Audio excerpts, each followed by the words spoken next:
பேச தமிழா பேச நேயர்களுக்கு வணக்கம். கடந்த சில தினங்களுக்கு முன்னாடி காஷ்மீர் பெஹல்காம்ல நடந்த அந்த ஒரு தாக்குதல் நம்ம எல்லாருக்குமே தெரியும். அதை பற்றி நம்மளே பல வீடியோக்கள் பேசியிருக்கோம், நம்ம சேனலே போட்டும் இருக்கோம். ஸோ அதை பார்க்காதவங்க அந்த வீடியோவையும் பார்த்துருங்க. அது மட்டும் இல்லாமல் இப்போ பாகிஸ்தானுடைய இன்ஃபர்மேஷன் மினிஸ்டர் இன்னைக்கு ஏர்லி மார்னிங் 2 மணிக்கு அந்த மக்கள் கிட்ட லைவ்ல ஒரு விஷயம் பேசியிருக்காரு. அதில் அவர் என்ன சொல்லியிருக்காருன்னா, அடுத்த 24 மணி நேரத்துல இருந்து 36 மணி நேரத்துக்குள்ள இந்தியா நம்ம மேல ஒரு தாக்குதல் நடத்த போகுது. அந்த தாக்குதலுக்கு நம்மளும் பதில் தாக்குதல் நடத்துவோம். இந்தியா நடத்தக்கூடிய தாக்குதலுக்கும் இந்தியா தான் பொறுப்பு, நாம நடத்தக்கூடிய பதில் தாக்குதலுக்கும் இந்தியா தான் பொறுப்பு அப்படின்ற ஒரு ஸ்டேட்மெண்ட்டை கொடுத்திருக்காரு. ஏற்கனவே நடந்த இந்த சம்பவத்தால இந்தியா பாகிஸ்தான் இடையில ஒரு பதற்றமான சூழல் தான் நிலவிட்டு இருந்தது. மேலும் இவர் கொடுத்த இந்த ஒரு ஸ்டேட்மெண்ட் இன்னும் பதற்றத்தை ஏற்படுத்துற விதமாக தான் அமைஞ்சிருக்கு. அது மட்டும் இல்லாமல் இதுவரைக்கும் என்ன நடந்தது அப்படின்றது நம்ம எல்லாருக்கும் தெரியும். ஸோ இதுக்கப்புறம் என்ன நடக்க போகுது, என்னெல்லாம் பேசியிருக்காங்க அப்படின்றத நீங்கள் தெரிஞ்சுக்கணும்னு நினச்சிங்கன்னா இந்த வீடியோவை ஃபுல்லாக பாருங்கள். 36 மணி நேரத்துக்குள்ளே இந்தியா கண்டிப்பாக தாக்கும் அப்படின்ற ஒரு ஸ்டேட்மெண்ட்டை அவர் கொடுக்கறதுக்கே என்ன காரணம்னா, அவர் சொல்கிறாருன்னா, எங்களுக்கு நம்ப தகுந்த உளவு பிரிவுகிட்ட இருந்து இந்த மாதிரி ஒரு தகவல் வந்தது, கண்டிப்பாக இந்தியா எங்களை தாக்கும் அப்படின்ற மாதிரி அவர் சொல்லியிருந்தாரு. அதுக்கேற்ற மாதிரி தான் நம்முடைய பிரதமர் திரு நரேந்திர மோடி அவர்கள் பாதுகாப்புத்துறை அதிகாரிகளோட இன்னைக்கு அவசரமா ஒரு மீட்டிங்கும் போட்டிருக்காங்க. அந்த மீட்டிங்ல பல விஷயங்கள் பேசப்பட்டதாகவும் சொல்லப்படுது. இந்திய ராணுவத்தினருக்கு முழு சுதந்திரம் கொடுத்துட்டதா, அதாவது உங்களுக்கு என்ன ஆக்ஷன் எடுக்கணும்னு தோணுதோ அந்த ஆக்ஷனை நீங்க தயங்காம எடுங்க, உங்களுக்கு பின்னாடி நானும் நம்முடைய அரசும் நிற்கும் அப்படின்னு மோடி அவர்கள் சொன்னதா ஒரு தகவலும் வெளியாகி இருக்கு. இதுக்கு முன்னாடியுமே 2019 பிப்ரவரி 14 அன்னைக்கு நடந்த புல்வாமா அட்டாக்குக்கும் இந்திய ராணுவத்தினருக்கு முழு சுதந்திரம் கொடுத்துட்டாங்க அப்படின்ற மாதிரி சொன்னாங்க.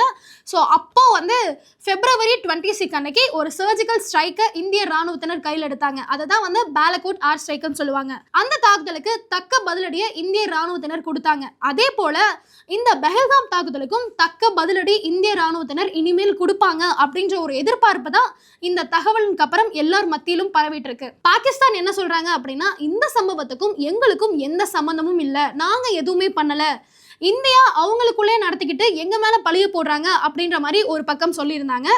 ஆனா நேத்து நமக்கு கிடைச்ச தகவல் என்ன அப்படின்னா, இந்த தாக்குதல்ல ஈடுபட்ட ஹசீம் மூசான்றவர் பாகிஸ்தானுடைய முன்னாள் ராணுவ வீரரா இருந்திருக்காரு.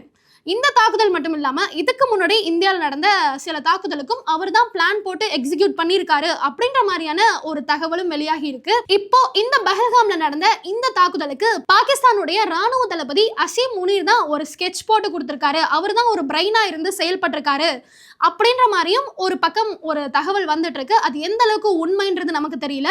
இந்த தகவல் வெளியான பிறகு அவருடைய ஃபேமிலியை சேஃப்டியா வெளிநாட்டுக்கு அனுப்பிட்டு இவருமே வெளிநாட்டுக்கு தப்பிச்சு ஓடிட்டாரு அப்படின்ற மாதிரியான சில தகவலும் கிடைச்சிருக்கு. நம்ம இந்தியாவுடைய வெளியுறவுத்துறை அமைச்சரான ஜெய்சங்கர் கிட்ட ஐநா இந்த மாதிரி தாக்குதல் நடந்திருக்கு, எங்களுடைய உதவி ஏதாவது தேவைப்படுதா அப்படின்னு கேட்டதுக்கு நம்ம அமைச்சர் வேண்டாம், யார் உதவியும் வேண்டாம், இந்தியாவே அவங்களுக்கு தக்க பதிலடியை கொடுக்கும் அப்படின்ற மாதிரி இவர் பேசினதா ஒரு தகவல் வெளியாக இருந்துச்சு. ஸோ இதுக்கு பாகிஸ்தான்ல இருந்து ஐநா கிட்ட, நாங்க இந்தியா மேல இந்த தாக்குதலை நடத்தவே இல்லை, எங்க மேல இந்தியா வீணா ஒரு தாக்குதல் நடத்த போறாங்க, ஸோ நீங்க பேசினா அவங்க கேட்பாங்க, எங்களுக்கும் இதுக்கும் எந்த சம்பந்தமும் கிடையாது, நாங்கெல்லாம் அப்பாவிகள் அப்படின்ற மாதிரி ஐநா கிட்ட பேசிட்டு, இன்னொரு பக்கம் எல்ஓசில கடந்த 4 நாட்களாவே பாகிஸ்தான் ராணுவத்தினர் அத்துமீறி தாக்குதல் நடத்திட்டு இருக்காங்க.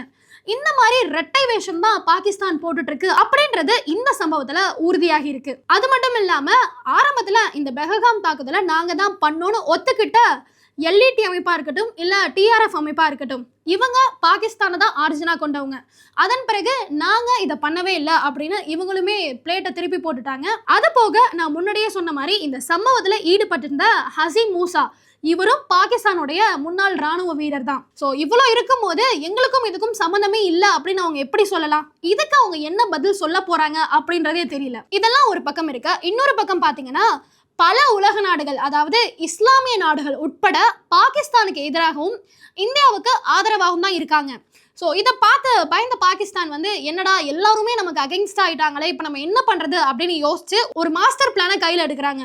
அது என்ன அப்படின்னா, ஆல்ரெடி இந்தியா சிந்து நதி ஒப்பந்தத்தை ரத்து பண்ணிட்டாங்க, அதனால எங்களுக்கு விவசாயிகள்லாம் தண்ணி இல்லாமல் வறுமையில் இருக்காங்க, நிலமெல்லாம் வறண்டு போயிடுச்சு, கொஞ்ச நாள் போனால் குடிக்கிறதுக்கு கூட தண்ணி இருக்காது அப்படின்ற மாதிரி ஒரு பக்கமும், இன்னொரு பக்கம் இந்தியாவில் இருக்கக்கூடிய பாகிஸ்தானியர்கள்லாம் உடனே இந்தியா விட்டு வெளியேற வேண்டும் அப்படின்ற மாதிரி சொன்னாங்கல்ல. சோ அதுக்கு இங்க இருந்து வெளியேறக்கூடியவங்க, நாங்க ஹாஸ்பிட்டல் செலவுக்காக இங்க வந்தோம், என் குழந்தைங்களை ஹாஸ்பிட்டல் அட்மிட் பண்ணிருக்கேன், இதை விட்டு போனா நான் என்ன பண்ணுவேன் அப்படின்ற மாதிரி இவங்க அழுற மாதிரியான வீடியோஸ் எல்லாம் நேஷனல் மீடியால இருந்து இன்டர்நேஷனல் மீடியா வரைக்கும் பாகிஸ்தான் வந்து சர்க்குலேட் பண்ணிட்டு இருக்காங்க. சர்க்குலேட் பண்ணி நாங்க ரொம்ப பாவம், நாங்க விக்டிம், எங்க கிட்ட ஏன் இந்த மாதிரி எல்லாம் நடக்கணும், நாங்க ஆல்ரெடி பரிதாபமா தான் இருக்கும், இன்னும் மேலும் இந்தியா எங்களை கஷ்டப்படுத்துது அப்படின்ற மாதிரியான ஒரு சென்டிமெண்ட் ப்ரொபகேண்டாவை கையில எடுத்திருக்காங்க. பொதுவாவே நம்ம ஊர்ல இருக்கக்கூடியவங்க சென்டிமெண்ட்னு வந்துட்டா ரொம்ப பயங்கரமா எமோஷனல் ஆயிடுவாங்க. இந்த மாதிரி பலரும் நம்ம உள்ளூர் மீடியாலே இந்த மாதிரி வீடியோஸ் கண்டினியூஸா போட போட பாவங்க மக்கள் என்ன பண்ணாங்க அப்படின்ற மாதிரியான மனநிலைக்கு தள்ளப்படுது. அந்த அளவுக்கு பாகிஸ்தான் ஒரு மாஸ்டர் பிரெயின்ல ஒரு ஐடியாவை கையில எடுத்திருக்காங்க. இந்த பெஹல்காம் தாக்குதலை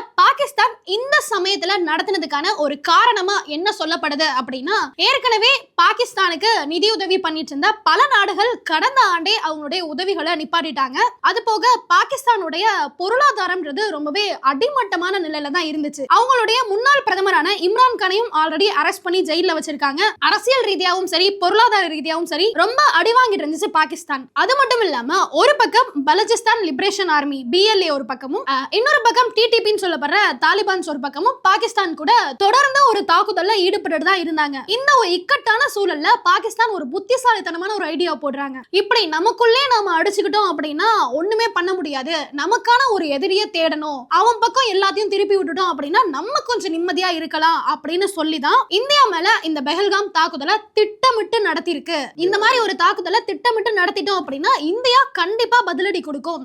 அதை வச்சு மக்கள் மத்தியில நம்மளுடைய எதிரி இந்தியா தான் அப்படின்ற ஒரு மைண்ட் செட்டை உருவாக்கிடலாம் அப்படின்ற ஒரு மாஸ்டர் பிளான்ல தான் பாகிஸ்தான் இந்த பெஹல்காம் தாக்குதலை திட்டமிட்டே தான் நடத்தியிருக்காங்க அப்படின்ற மாதிரியும் ஒரு தகவல் வெளியாகி இருக்கு. நம்ம பேசிட்டு இருக்க இதே நேரத்துல India 4 back to back high level meeting நடந்துட்டு இருக்கு. ஆல்ரெடி இந்த இன்சிடென்ட் நடந்த மறுநாள் அவசரமா ஒரு மீட்டிங் நடந்துச்சு. அந்த மீட்டிங்ல தான் இண்டஸ் வாட்டர் ட்ரீட்டியை ரத்து பண்ணாங்க. அந்த மீட்டிங் முடிஞ்ச உடனே சோ இந்த back to back high level meeting நடந்துட்டு இருக்கு. இது முடிஞ்ச உடனே பல பதிலடிய இந்தியா கொடுக்க கூடும் அப்படின்ற மாதிரி எதிர்பார்க்கப்படுது. சோ என்னெல்லாம் பண்ண போறாங்க அப்படின்ற எதிர்பார்ப்பு ஒரு பக்கம் இருந்தாலும் அப்பாவின் காட்டிக்கிட்டே இந்த மாதிரியான தாக்குதல்ல ஈடுபட்டு இருக்காங்க. சோ இதுக்கான தக்க பதிலடியை இந்தியா கொடுக்கும். இதை பாகிஸ்தான் எதிர்கொண்டுதான் ஆகணும். இந்த பதிலடியில இருந்து பாகிஸ்தான் தப்பிக்கவே முடியாது. தொடர்ந்து இந்தியா எங்க மேல ஒரு த்ரெட்டை கொடுத்துச்சு அப்படின்னா பாகிஸ்தான் சும்மா இருக்காது. பாகிஸ்தான் என்ன பண்ணும் அப்படின்னா இந்தியாவுடைய அப்பாவி பொதுமக்கள் மேலையும் தாக்குதல் நடத்துறதுக்கு நாங்க ரெடியா தான் இருக்கோம், நாங்களா அதுக்கு ரெடி ஆகல, இந்தியா தான் எங்களை ரெடி பண்ணுது அப்படின்ற மாதிரி பாகிஸ்தானை சேர்ந்த சில பொலிட்டீஷியன் சொல்லியிருக்காங்க. இது மட்டும் இல்லாம இந்தியா எங்க மேல போருக்கு வந்துச்சு அப்படின்னா அதை எதிர்கொள்றதுக்கும் நாங்க ரெடியா இருக்கோம், எங்க கிட்ட அணு ஆயுதம்லாம் நிறையவே இருக்கு அப்படின்ற மாதிரியும் சில பொலிட்டீஷியன் சொல்லியிருக்காங்க.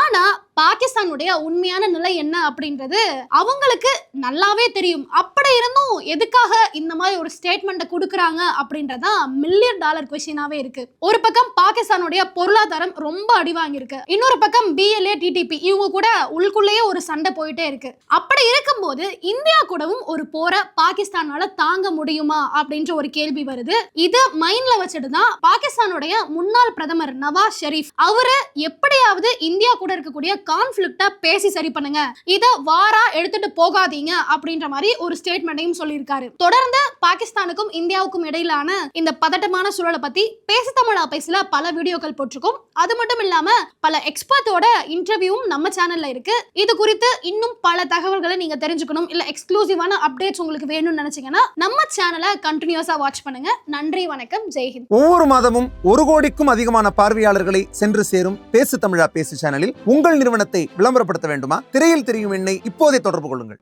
கருப்போடு அணிஞ்சிட்டு காலபைரவர் வழிபாடு அதை தொடர்ந்து அவங்க செய்து வர அவங்களுக்கு இந்த தோஷம் அடிபட்டு. அந்த பேர் பவர்ஃபுல்லாக இருந்தாக்கா இவங்க பவர்ஃபுல்லாக இருப்பாங்க. அந்த பேர் ஒரு பவர்லெஸ்ஸாக இருந்தால் இவங்க பவர்லெஸ் ஆயிடுவாங்க. பைரைட்டுங்கிறது ஒரு நல்ல சக்தி வாய்ந்த கல். இந்த கல்லை நம்ம பயன்படுத்தும் போது நமக்கு பணம் வரும். இந்த வடக்கு பகுதியும் கிழக்கு பகுதியும் ஒரு தொழில் நிறுவனத்திற்கு தவறாக அமைந்தால் மிகப்பெரிய அளவில் கடனை கொடுக்கும். இந்த மாதிரி ஆன்மீகம் மற்றும் ஜோதிடம் சார்ந்த இன்னும் பல வீடியோக்கள் பார்க்கணுமா? மறக்காம திருவருள் டிவிக்கு சப்ஸ்கிரைப் பண்ணுங்க. திருவருள் டிவியுடைய சேனல் லிங்க் இந்த வீடியோடைய டிஸ்கிரிப்ஷன்ல இருக்கு.